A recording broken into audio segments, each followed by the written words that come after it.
welcome back to Epic Family Podcast, your go-to source for all things podcasting of the Epic Project. I'm Larissa and I'm here with Martin Hello. and Lucas. Hi everyone, nice to be here again. We will guide you through today's episode. In our previous episodes, we discussed the basic of creating a podcast and the importance of quality content. In today's episode, we'll be talking about the technical aspects of creating a podcast, including recording, publish, and the equipment required for low budget and high budget options.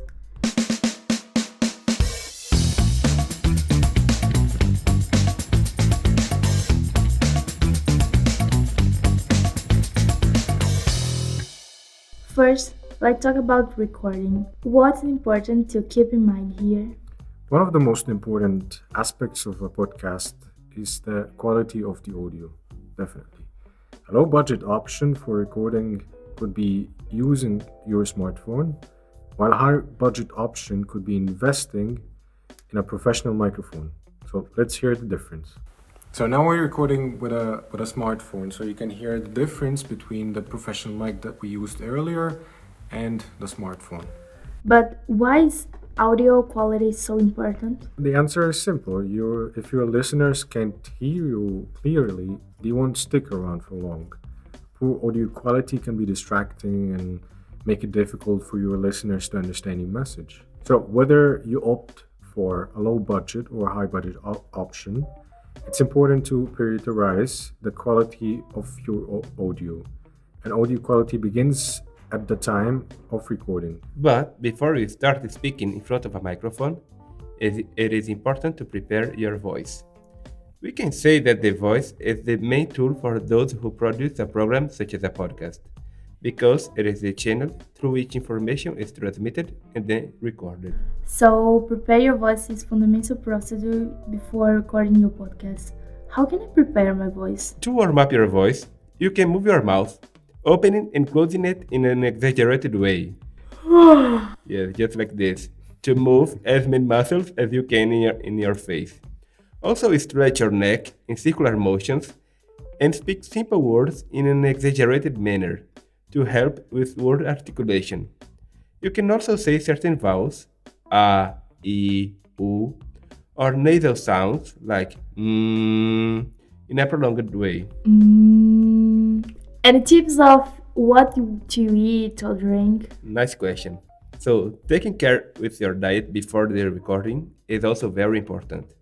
Choose to drink citrus juices or eat an apple, as these are foods that clean the throat better and leave your voice without hoarseness.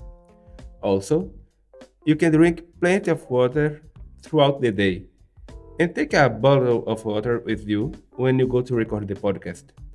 On the other hand, avoid dairy products or chocolate, for example. And then comes the time to record. Yeah, and the choice of environment is important at this stage. A quiet place without loud noises is recommended. Also, use the script you have written to start training and preparing your voice. Read it aloud until you feel comfortable with the words and intonations that will be used. While you are preparing your voice, record some test files. That way, you can improve on words and intonations that you might not like so much. And how to record a podcast? So, there are at least three ways to record a podcast: alone, with other people in person, usually in a studio like we are doing here, or remotely over the internet. So, to record alone, it is easy. Just go to the place chosen for the recording and talk. For group recordings in person, there are two modes of action, with one headset and one computer for each, where each participant records his or her own audio, or like we are doing here, with a single microphone to capture all the audio, where all participants use their own headsets to accompany next to the soundboard. And then it's just a matter of putting the collected audio together and then editing it. And about the internet. For remote recording over the internet, it is important that all parties have a good and stable connection to ensure good audio quality, and also a good microphone and headphones, and also to avoid unwanted pauses.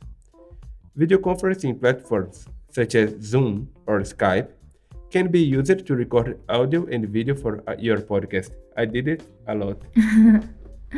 Now let's move to publishing. As we said in a previous episode of Epic Family Podcast, publishing your podcast involves in selecting a platform to host and distribute your episode. A low budget option could be using a free platform such as Spotify for podcasters, while a high budget option could be investing in a paid platform such as Libsyn. It's important to note that while a paid platform may offer more features and customization options, a free platform can still be a great option for beginners just starting out. It's important to choose a platform that works for your needs and budget as well. Finally, let's talk about the technical aspect of creating a podcast, including hardware and software. Just remember what we mentioned in previous episodes. For low budget options, basic equipment such as computer or smartphone and free software such as Audacity can be used. For high budget options, professional audio editing software such as Adobe Audition and specialized soft hardware such as mixing board can be used also. Yeah. When it comes to creating a podcast, the hardware and software you can use can have a big impact on the quality of your final product. In another episode, we mentioned it such equipment, microphone, headphone. Yeah, I can give you some examples of the equipment you might use for recording and editing your podcast. So, for example, the microphones. A good quality microphone can make a big difference in the clarity of the audio. A low budget option could be a USB microphone like a microphone called Blue Yeti or the Samsung Q2U. While a high budget option could be a professional dynamic microphone like the Shure SM7B. For the headphones, using a headphone while recording can help prevent feedback and ensure you're getting the best possible sound. You can monitor the sound that you're recording, and while recording, you can stop, you can organize things, you can, make the space that you're recording in more silent, and so on. So a low budget option could be basic earbuds, while a high budget option could be a professional studio headphones like the Audio-Technica ATH M50X. You would also need an audio interface or a mixer. An audio interface or the mixer can help control the levels of your audio inputs and outputs.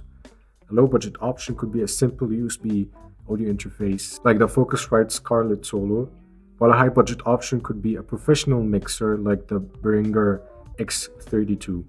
Also, a mixer is important in podcasting because it allows you to control and adjust the audio levels of multiple audio sources, such as a microphone, sound effects. It helps in achieving a balanced and professional sound. Oh, a lot of things.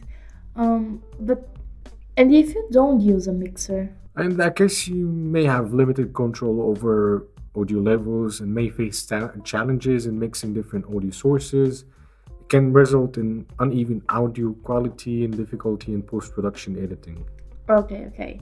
And how to use a mixer? Basically, to use a mixer, you connect your audio sources, such as a microphone, instrument, audio interfaces, to the mixer's input.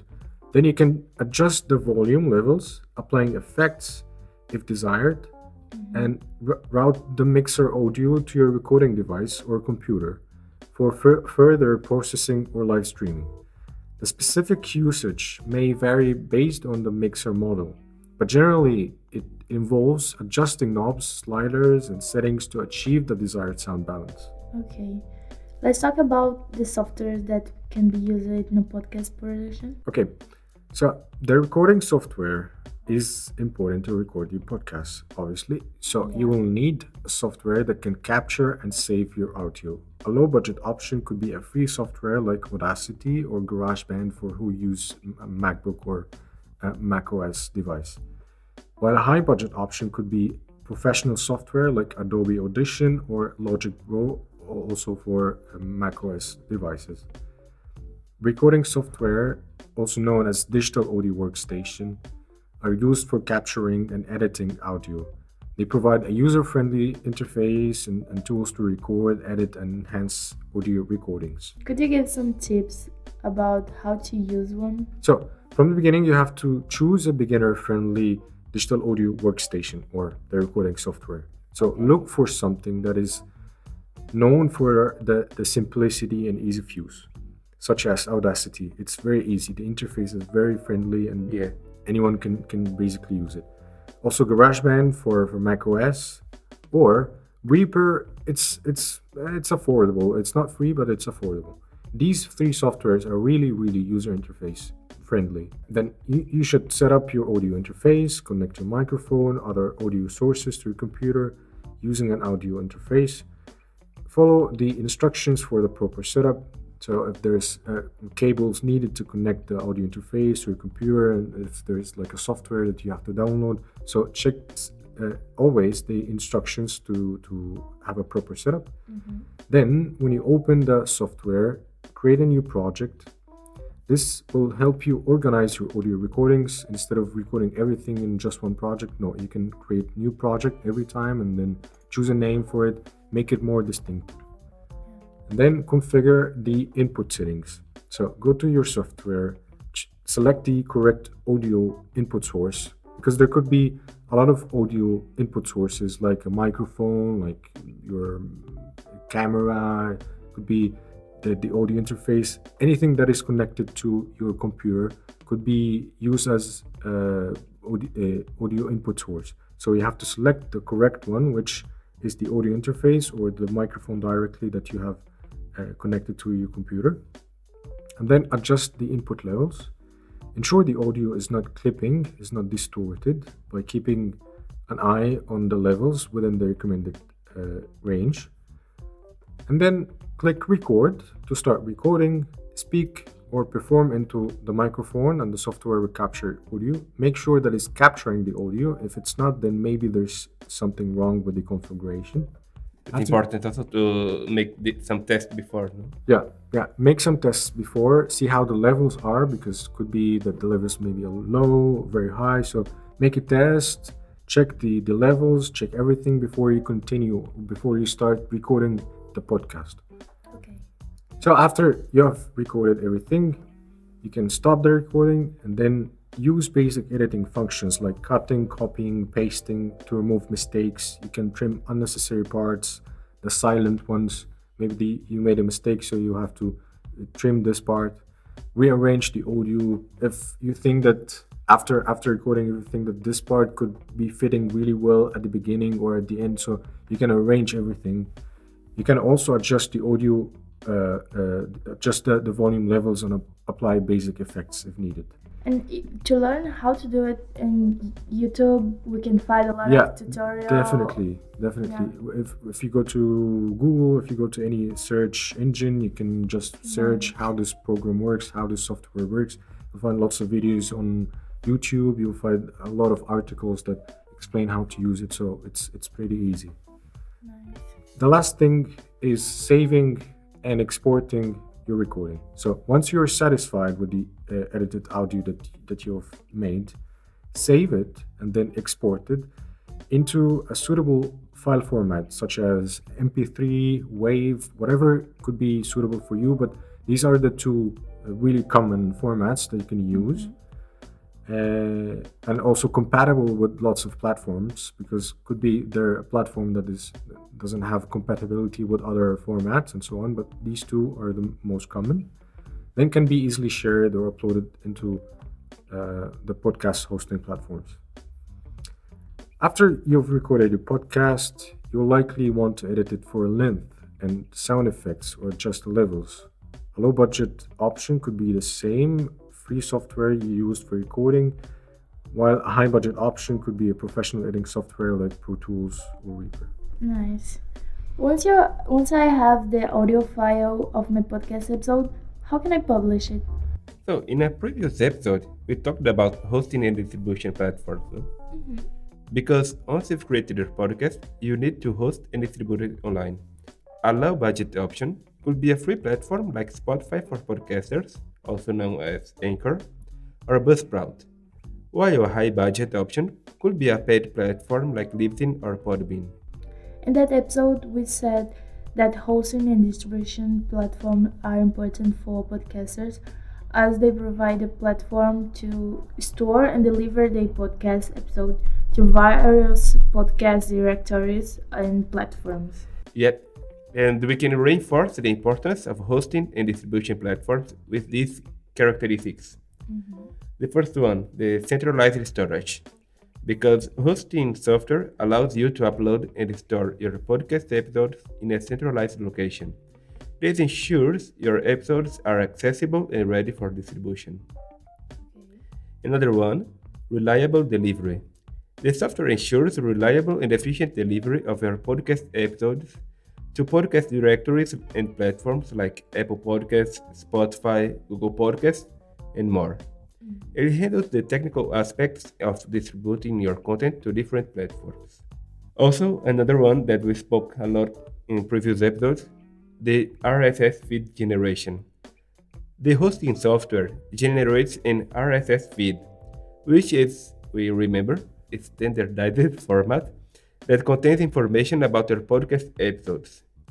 This feed is submitted to podcast directories and platforms, enabling them to fetch and display your episodes to listeners. And the last one, analytics and tracking.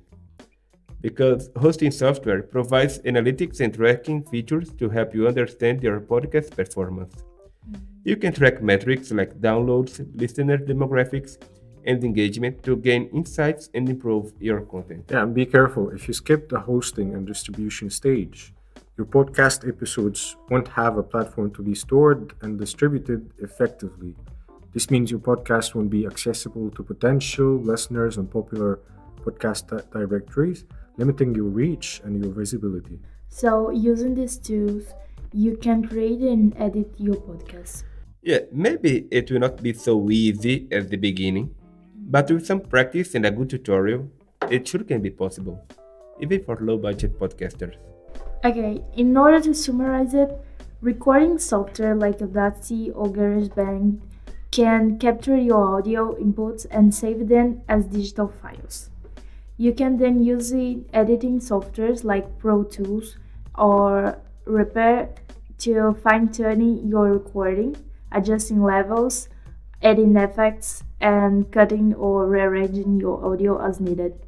Once your podcast is ready, you can use hosting and distribution software like Spotify for podcasters or Buzzsprout to publish it online and share it with your audience.